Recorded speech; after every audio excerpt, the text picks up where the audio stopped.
estou de volta, viu? A mesma blusa. Vamos ver aqui.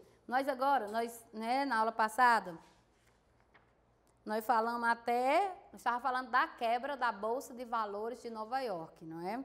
Então, vamos ver as consequências dessa quebra. Né? Como eu já falei anteriormente, muitas pessoas, eles investiam na compra de ações dessas bolsas de valores, não era? Empregavam seus dinheiros, suas economias nessas ações. E, né, quando eles investiam, eles queriam o quê? Enriquecer, ter lucro. E realmente ela dava lucro.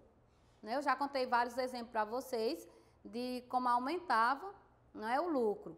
E aí, quando a Bolsa de Valores, ela cai, ela tem uma queda, ela quebra, não é? Aí nós vamos ver as consequências dessa quebra da Bolsa de Valores, não é? Então, nós vamos ver o que aconteceu com as pessoas que investiram nessas ações. Foram para a miséria, perderam tudo.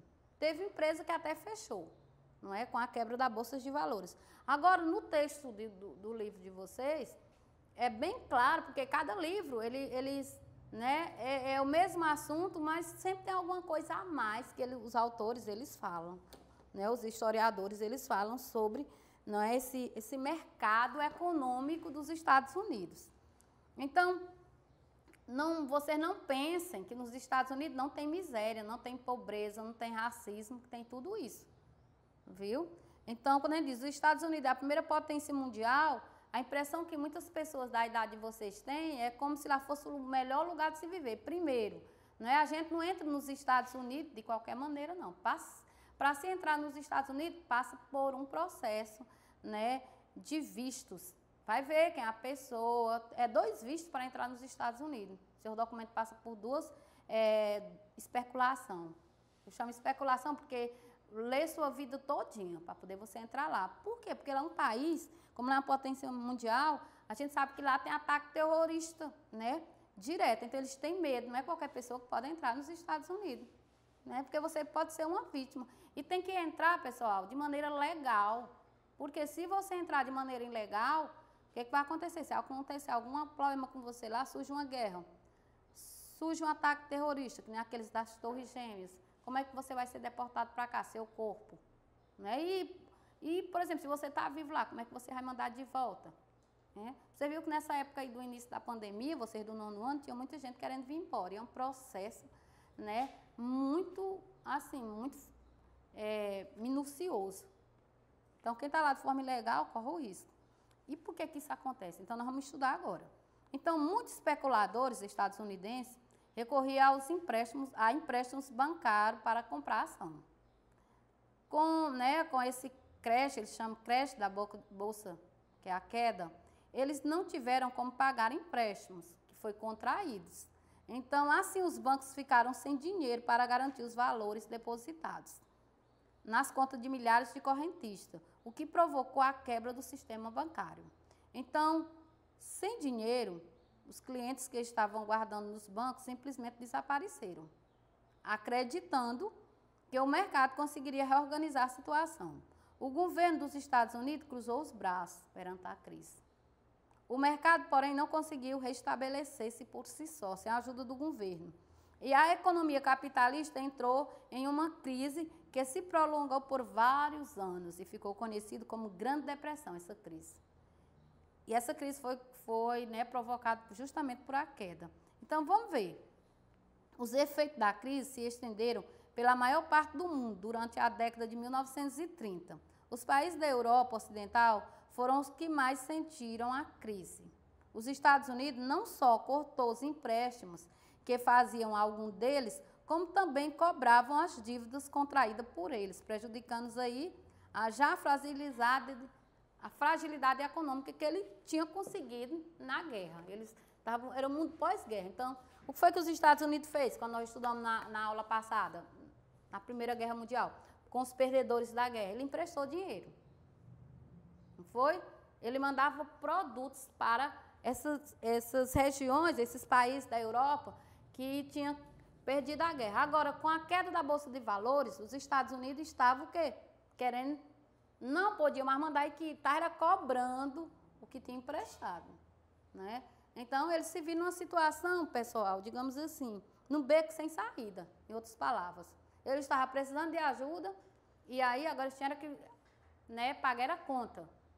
E teve que pagar, porque os Estados Unidos, eles não brincam não, pessoal, de jeito nenhum. Então, vamos ver aqui. A gente vê pelo atual governo, pelo governo passado, né, pelos vários governos que já passou pelos Estados Unidos. Então, vamos falar de outro que saiu prejudicado com a quebra da Bolsa de Valor, a União Soviética, né? A União Soviética, ela não tinha ações na Bolsa de Valor. Ela não tinha esse que é chamado capital especulativo, ela não tinha contraído dívida com os Estados Unidos. Mas, né, era um país que tinha sido isolado após a guerra pelas economias capitalistas. Porque vocês sabem que a economia da União Soviética é socialista, o sistema político é social. Então, o governo é dono de tudo, o Estado é dono de tudo. Então, o que foi que aconteceu? Durante essa grande crise capitalista e esse isolamento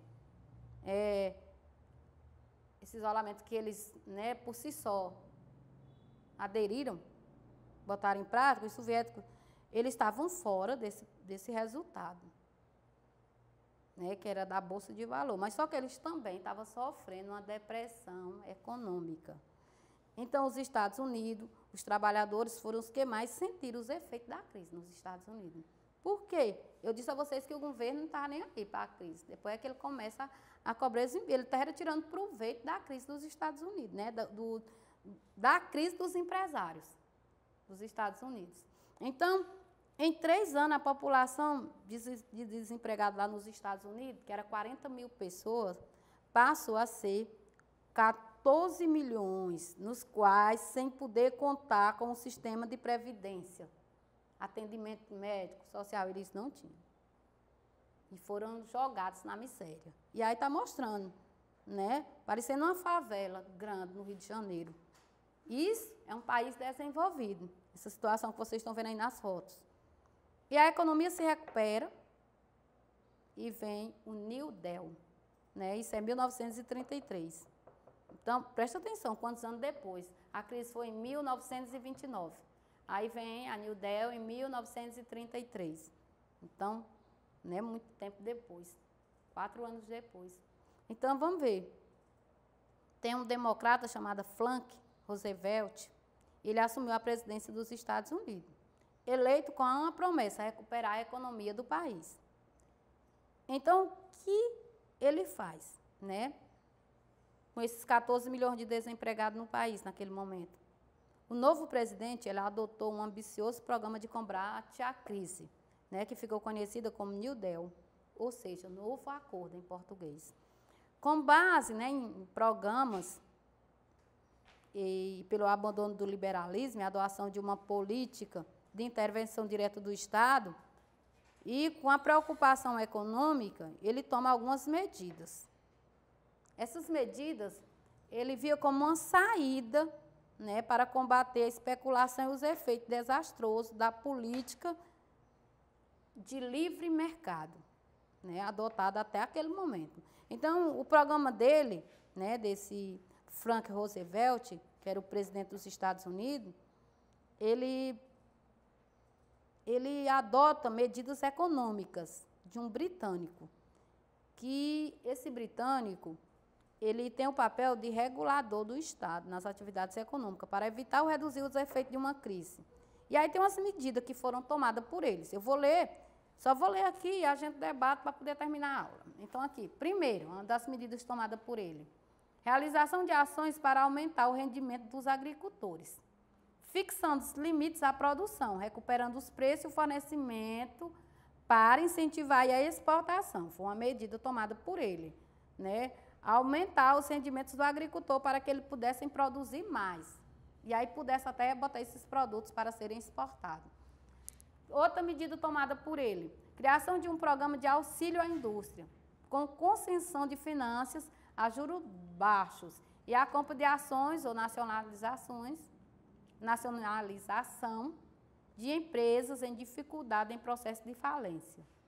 Criou um programa para ajudar as empresas falidas.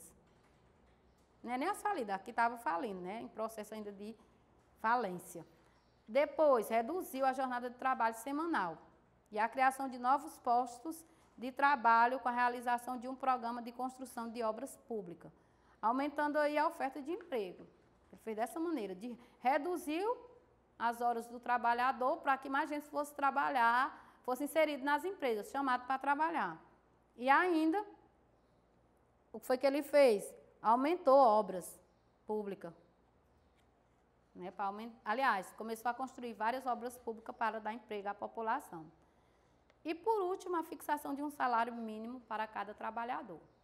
Então, ele também criou um salário mínimo nos Estados Unidos. Então, o que nós chamamos de New Deal, ela teve sucesso em alguns anos, né, na economia lá dos Estados Unidos, que ele conseguiu recuperar a economia dos Estados Unidos. Essa recuperação foi financiada com dinheiro público, obtido aí com aumento de imposto, claro, né? Todo o dinheiro público vem dos impostos. Então, a taxação dos cidadãos mais ricos foi o mecanismo escolhido pelo governo para garantir a distribuição de renda e financiar a recuperação econômica de um país. Vocês estão vendo aí vários homens bem vestidos, trabalhando numa rodovia, e outros admirados, não é? Ali olhando, é como se, não sei se eles estão olhando para a foto ou se isso daí só foi uma maneira que eles organizaram para tirar essa fotografia, né? São trabalhadores, né, em São Francisco, na Califórnia. A população grande que estava desempregada, construindo rodovias.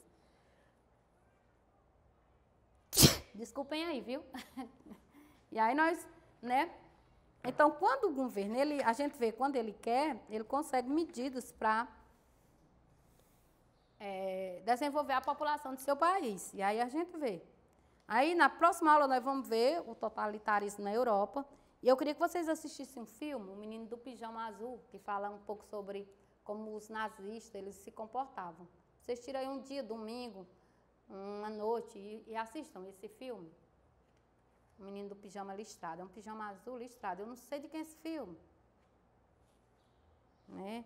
Se vocês não conseguirem, depois eu vou botar lá. Quando vocês terminarem de assistir essa aula, eu vou botar lá o filme de quem é e o nome verdadeiro do filme, tá bom? Então, tchau e até a próxima aula.